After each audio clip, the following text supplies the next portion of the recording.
Capítulo 4. A meio caminho de Náuguris. O cronista andou. Tinha mancado na véspera, mas nesse dia não havia nenhuma parte de seus pés que não doesse, de modo que mancar não adiantava. Ele procurara cavalos no Val do Abade e em Renish, oferecendo preços escandalosos, até pelas montarias mais alquibradas. Mas em cidadezinhas como aquelas, ninguém tinha cavalo sobrando, especialmente com a proximidade da colheita. Apesar da árdua caminhada do dia inteiro, ele ainda estava na estrada quando caiu a noite, transformando a via esburacada num campo de tropeços.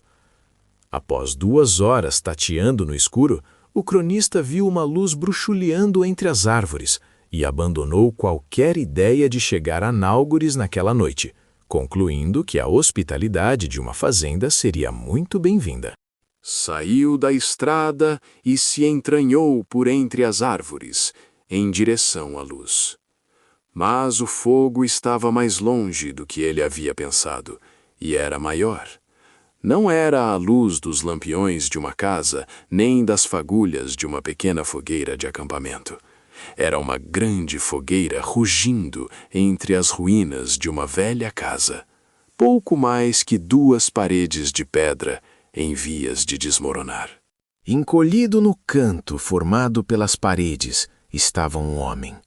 Usava uma capa pesada com capuz, embrulhando-se nela como se fosse o auge do inverno, e não uma noite amena de outono. As esperanças do cronista aumentaram à visão de um pequeno fogareiro com uma panela pendurada em cima. Ao se aproximar, porém, ele captou um cheiro pútrido, misturado com a fumaça da lenha. Fedia a cabelo queimado e flores apodrecidas. Em 2 tempos, o cronista resolveu que o que quer que o homem estivesse cozinhando na panela de ferro, ele não gostaria de comer. No entanto, até um lugar junto a uma fogueira já seria melhor do que se enroscar à beira da estrada. Entrou no círculo de luz. Eu vi a sua... Começou a dizer. Parou ao ver a figura pôr-se de pé num salto, segurando uma espada com as 2 mãos. Não, uma espada não. Uma espécie de porrete comprido e escuro, de formato regular demais para ser um pedaço de lenha. O cronista estancou. Eu só estava procurando um lugar para dormir, apressou-se a dizer, apertando inconscientemente o aro de ferro pendurado em seu pescoço. Não quero criar problemas, vou deixá-lo com o seu jantar. E deu um passo atrás. A figura relaxou e arriou o porrete, que raspou metalicamente numa pedra. Pelo corpo chamuscado de Deus, o que está fazendo aqui a esta hora da noite?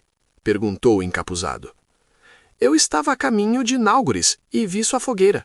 Simplesmente seguiu um clarão desconhecido numa floresta durante a noite? Disse a figura de capuz, abanando a cabeça. Pode vir até aqui se quiser. E fez um gesto para o cronista se aproximar. O escriba notou que ele usava luvas grossas de couro. Mas por Telo, você foi azarado a vida inteira ou andou guardando tudo para esta noite? Não sei quem você está esperando, retrucou o cronista, dando um passo atrás, mas tenho certeza de que prefere esperá-lo sozinho. Cale a boca e escute, disse o homem rispidamente. Não sei quanto tempo temos, acrescentou. Em seguida, olhou para baixo e esfregou o rosto. Meu Deus, eu nunca sei o quanto dizer a vocês. Se não acreditar em mim, você vai pensar que sou louco. Se acreditar, entrará em pânico e será mais do que inútil. O homem tornou a erguer os olhos e viu que o cronista não se mexera. Venha para cá, droga. Se voltar para lá, você está praticamente morto. O cronista deu uma olhadela para trás, contemplando a escuridão da floresta. Por quê? O que há ali? O homem deu uma risada curta e amarga, abanando a cabeça exasperado. Para ser franco, perguntou. Passou a mão no cabelo, distraído, empurrando o capuz para trás. À luz da fogueira, seu cabelo era de um vermelho inacreditável. Os olhos, de um tom verde vibrante, assustador. O homem fitou o cronista, avaliando-o. Demônios, disse. demônios sob a forma de grandes aranhas negras. O cronista relaxou. Demônios não existem. A julgar por seu tom, era óbvio que ele já dissera a mesma coisa muitas vezes. O homem ruivo soltou uma gargalhada incrédula. Bem, então acho que todos podemos ir para casa. E deu um sorriso maníaco para o cronista. Escute, você me parece um homem instruído. Respeito isso e, na maioria dos casos, você teria razão, disse, assumindo uma expressão séria. Mas aqui e agora, nesta noite, está errado. Tão errado quanto se pode estar. É melhor que não esteja do lado de lá da fogueira quando descobrir isso. A certeza categórica na voz do homem provocou no cronista um calafrio na espinha. Sentindo-se bastante tolo, ele contornou delicadamente a fogueira e passou para o outro lado. O homem se apressou a segurá-lo. Não imagino que você tenha nenhuma arma, tem? O cronista abanou a cabeça. Não tem importância, na verdade. Uma espada não lhe serviria de grande coisa, o homem comentou. Entregou ao cronista um pedaço pesado de lenha. É provável que você não consiga atingir nenhum, mas vale a pena tentar. Eles são velozes. Se algum o alcançar, simplesmente caia. Procure cair em cima dele, esmagá-lo com o corpo. Role por cima dele. Se conseguir segurar algum, jogue-o na fogueira. Tornou a cobrir a cabeça com o capuz, falando depressa. Se tiver alguma roupa extra, vista. Se tiver um cobertor em que possa se enrolar. Parou de repente e olhou para o outro lado do círculo de fogo. Fique de costas para a parede, disse abruptamente, baixando o correte de ferro com as duas mãos. O cronista olhou para o outro lado da fogueira. Uma coisa escura se movia por entre as árvores. Elas entraram na luz, arrastando-se pelo chão, formas negras com uma porção de pernas e grandes como rodas de carroça. Uma delas, mais veloz do que as outras, precipitou-se para a luz da fogueira sem hesitação, movendo-se com a velocidade inquietante e sinuosa de um inseto apressado. Antes que o cronista pudesse levantar seu pedaço de lenha, a coisa se desviou de lado ao redor da fogueira e saltou em cima dele, rápida como um grilo. O cronista ergueu as duas mãos no instante em que a coisa negra o atingiu no rosto e no peito. As pernas frias e duras lutaram para se agarrar nele, e o escriba sentiu lanhos de dor aguda na parte posterior dos braços. Ao se afastar, trôpego, sentiu o salto da bota prender no chão irregular e começou a despencar para trás, agitando loucamente os braços. Enquanto caía, teve um último vislumbre do círculo de luz da fogueira. Outras coisas negras saíram correndo da escuridão, batendo os pés em estacato sobre as raízes, as pedras e as folhas. Do outro lado da fogueira, o homem da capa pesada segurava o porrete de ferro com as duas mãos em estado de prontidão. Estava perfeitamente imóvel, perfeitamente calado, à espera.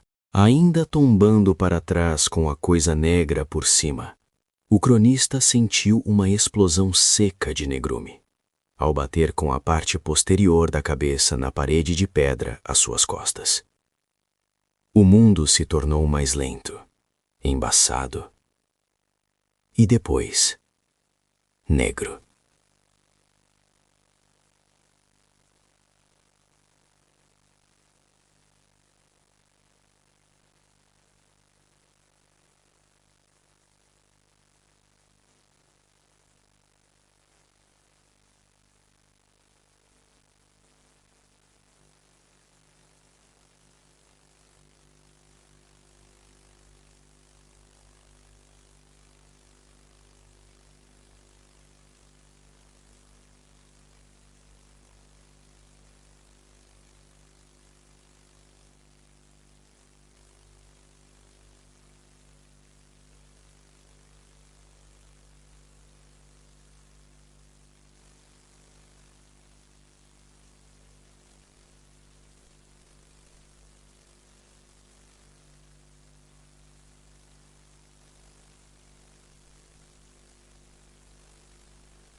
parte posterior de seus braços, e uma dor surda lhe repuxava ao lado esquerdo toda vez que respirava. Após um longo momento de concentração, o mundo entrou num foco turvo. O homem encolhido estava sentado ali perto. Já não usava as luvas, e a capa pesada pendia de seu corpo em farrapos soltos. Mas, afora isso, ele parecia ileso. Estava com o capuz levantado, escondendo o rosto. Está acordado? Perguntou-lhe o sujeito, curioso. Isso é bom. Com um ferimento na cabeça, nunca se pode ter certeza, acrescentou. O capuz se inclinou um pouco. Você consegue falar? Sabe onde está? Sim, disse o cronista, com a voz engrolada. Formar uma única palavra parecia exigir um esforço imenso. Melhor ainda! Agora a terceira pergunta compensa tudo. Acha que pode se levantar e me dar uma mãozinha? Precisamos queimar e enterrar os corpos. O cronista mexeu um pouco a cabeça e de repente sentiu-se tonto e nauseado. O que aconteceu? Eu poderia ter quebrado umas 2 costelas suas, respondeu o homem. Um daqueles demônios estava em cima de você. Não tive muitas opções, disse, encolhendo os ombros. Desculpe, se é que isso adianta alguma coisa. Já suturei os cortes nos seus braços. Devem cicatrizar direitinho. Eles foram embora? O capuz balançou uma vez. Um Scrael não recua. Eles são como as vespas de uma colmeia. Continuam atacando até morrer. Uma expressão horrorizada se espalhou pelo rosto do cronista. Existe uma colmeia dessas coisas? Deus do céu, não. Só havia essas 5. Mesmo assim, temos de queimá-las e enterrá-las, só para ter certeza. Já cortei a lenha de que precisaremos. Freixo e sorveira brava. O cronista deu uma risada, que soou levemente histérica, igualzinho à cantiga infantil. Deixe que eu lhe diga como proceder. De 10 por 2 um burato fazer, para freixo, humo e sorveira conter. Sim, isso mesmo, disse o homem de cócoras, em tom seco. Você ficaria surpreso com as coisas que se escondem nas cantigas infantis. Mas mesmo não achando que precisemos cavar todos os 10 metros de 696 profundidade, eu não recusaria uma ajudinha. E se calou, num silêncio significativo. O cronista mexeu uma das mãos para apalpar com muito cuidado a parte posterior da cabeça. Depois olhou para os dedos, surpreso ao ver que não estavam cobertos de sangue. Acho que estou bem, disse, apoiando-se com cautela num cotovelo e usando-o como alavanca para se sentar. Será que há algum... Seus olhos pestanejaram, o corpo amoleceu e ele desabou de costas, como se não tivesse ossos. A cabeça bateu no chão, quicou uma vez e descansou, ligeiramente caída para um lado. Coach passou longos minutos sentado, observando com paciência o homem inconsciente. Ao ver que não havia outro movimento senão o lento subir e descer do peito, pôs-se de pé, com o corpo rígido, depois se ajoelhou ao lado do cronista. Levantou uma de suas pálpebras, em seguida a outra, e murmurou um grunhido diante do que viu, sem parecer particularmente surpreso. Imagino que não haja nenhuma chance de você tornar a acordar, não é? Perguntou, sem muita esperança na voz. Bateu de leve no rosto pálido do cronista. Não há chance de... Uma gota de sangue manchou a testa do escriba, rapidamente seguida por outra. Coach endireitou o corpo, não mais debruçado sobre o homem inconsciente, e secou o sangue da melhor maneira que pôde, o que não foi grande coisa, já que suas próprias mãos estavam todas ensanguentadas. Sinto muito, disse, distraído. Soltou um suspiro profundo e empurrou o capuz para trás. O cabelo ruivo estava grudado na cabeça e metade do rosto borrada de sangue seco. Lentamente ele começou a despir o que sobrara da capa em frangalhos. Por baixo havia um avental de couro de ferreiro loucamente riscado por cortes. Coach o tirou também, revelando uma simples camisa cinza de tecido de fio cru, feito em casa. Os 2 ombros e o braço esquerdo estavam escuros e molhados de sangue. Apalpou por um instante os botões da camisa, depois resolveu não tirá-la. Levantando-se com cuidado, pegou a pá e, aos poucos, dolorosamente, começou a cavar. Capítulo 5. Notas. Passava muito da meia-noite quando Coach retornou a Náuguris com o corpo flácido do cronista atravessado sobre seus ombros lacerados. As casas e lojas da cidade estavam escuras e silenciosas, mas a marco do percurso irradiava luz. Bast se postava à porta, praticamente dançando de irritação. Ao avistar a figura que se aproximava, saiu correndo pela rua, agitando com raiva um pedaço de papel. Um bilhete! Você sai sorrateiramente e me deixa um bilhete! Sibilou, furioso. O que é que eu sou? Uma prostituta de beira de cais? Coach se virou e encolheu os ombros, deixando o corpo amolecido do cronista cair nos braços de Bast. Eu sabia que você só faria discutir comigo, Bast. O rapaz segurou o cronista sem dificuldade. E nem sequer foi um bom bilhete. Se você estiver lendo isto, é provável que eu tenha morrido. Que espécie de bilhete é esse? Não era para você achá-lo antes do amanhecer, retrucou Coach, cansado, enquanto os 2 começavam a andar pela rua em direção à hospedaria. Bast baixou os olhos para o homem que carregava nos braços, como se o notasse pela primeira vez. Quem é este? Perguntou. Sacudiu-o um pouco, fitando-o com ar curioso, antes de jogá-lo com desenvoltura sobre um dos ombros, feito um saco de aniagem. Um pobre idiota que por acaso estava na estrada na hora errada, respondeu Coach com indiferença. Não sacuda demais. Pode ser que a cabeça dele esteja meio solta. Para que diabos você escapuliu em surdina, afinal? Perguntou Bast ao entrar na pousada. Se ia me deixar um bilhete, pelo menos ele devia me dizer o que... Os olhos de Bast se arregalaram ao ver Coach à luz da hospedaria, pálido e todo riscado de sangue e terra. Pode se preocupar se quiser, disse o hospedeiro em tom seco. É exatamente tão ruim quanto parece. Você saiu para caçá-los, não foi? Bast sibilou e logo depois arregalou os olhos. Não, você ficou com um pedaço daquele que o Carter matou.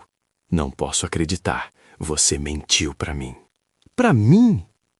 Coach deu um suspiro, arrastando-se em direção à escada. Você está aborrecido com a mentira ou com o fato de não ter me apanhado? Perguntou, começando a subir os degraus. Bast explodiu. Estou aborrecido por você ter achado que não podia confiar em mim.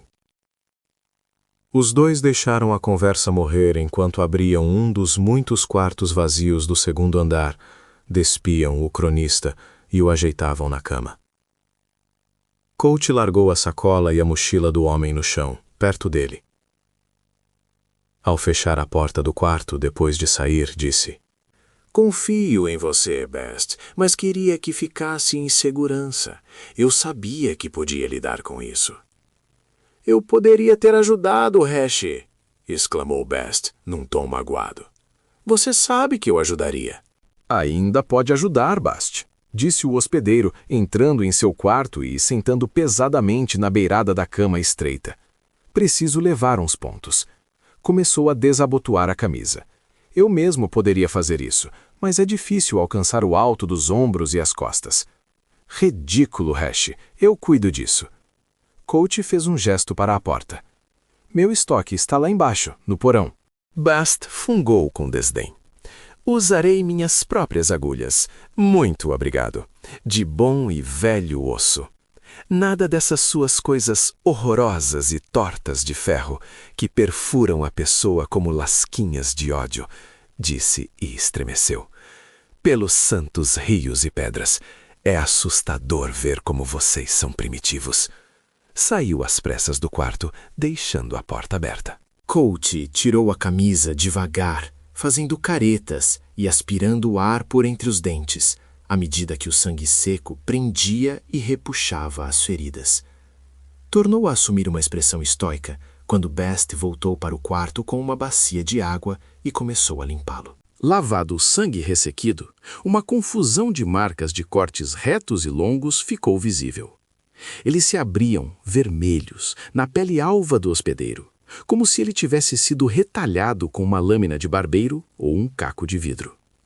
Ao todo havia talvez uns 12 cortes, a maioria em cima dos ombros, alguns nas costas e na extensão dos braços. Um deles começava no alto da cabeça e descia pelo couro cabeludo até atrás da orelha. Pensei que você não sangrasse, Hash, disse Bast. Você sabe, sem sangue e tudo mais. Não acredite em tudo que ouve nas histórias, Bast. Elas mentem. Bem, você não está nem de longe tão mal quanto eu pensei, retrucou o outro, limpando as mãos. Embora justiça seja feita, devesse ter perdido um pedaço da orelha. Eles estavam feridos como o que atacou Carter? Não que eu visse, respondeu Coach. Quantos eram? 5. 5? Repetiu Bast, estarrecido. Quantos o outro sujeito matou? Ele distraiu um deles por algum tempo, disse Coach, com generosidade. Pau enreche, fez Bast, abanando a cabeça, enquanto enfiava numa agulha de osso uma coisa mais fina e mais delicada que as linhas de sutura feitas de tripa. Era para você ter morrido 2 vezes. Coach encolheu os ombros. Não é a primeira vez que eu deveria estar morto, Bast. Sou bom em evitar isso. Bast se debruçou sobre seu trabalho. Vai arder um pouco, disse, usando as manos estranhamente delicadas. Francamente, Hash, não sei como você conseguiu ficar vivo até hoje. Coach tornou a dar de ombros e fechou os olhos. Nem eu, Bas, retrucou. Tinha a voz cansada e sombria. Horas depois, a porta do quarto de Coach se entreabriu e Bast deu uma espiada lá dentro. Não ouvindo nada, a não ser a respiração compassada e lenta, entrou de mansinho, parou junto à cama e se debruçou sobre o homem adormecido. Examinou a cor de suas faces, cheirou seu hálito e o tocou de leve na testa, no pulso e no oco da garganta, acima do coração. Depois puxou uma cadeira para junto da cama e se sentou, observando o mestre e ouvindo-o respirar. Após um momento, estendeu a mão e afastou o cabelo ruivo e rebelde do rosto dele, como faria uma mãe com um filho adormecido. Então começou a cantar, baixinho, uma melodia cadenciada e estranha, quase uma cantiga de ninar. Que estranho ver a chama de um mortal arder. E depois, dia a dia esmaecer. Saber que é graveto essa alma a luzir, e que o vento fará dela o que bem decidir. Oxalá meu fogo eu lhe pudesse emprestar, que pressagia o seu bruxulear.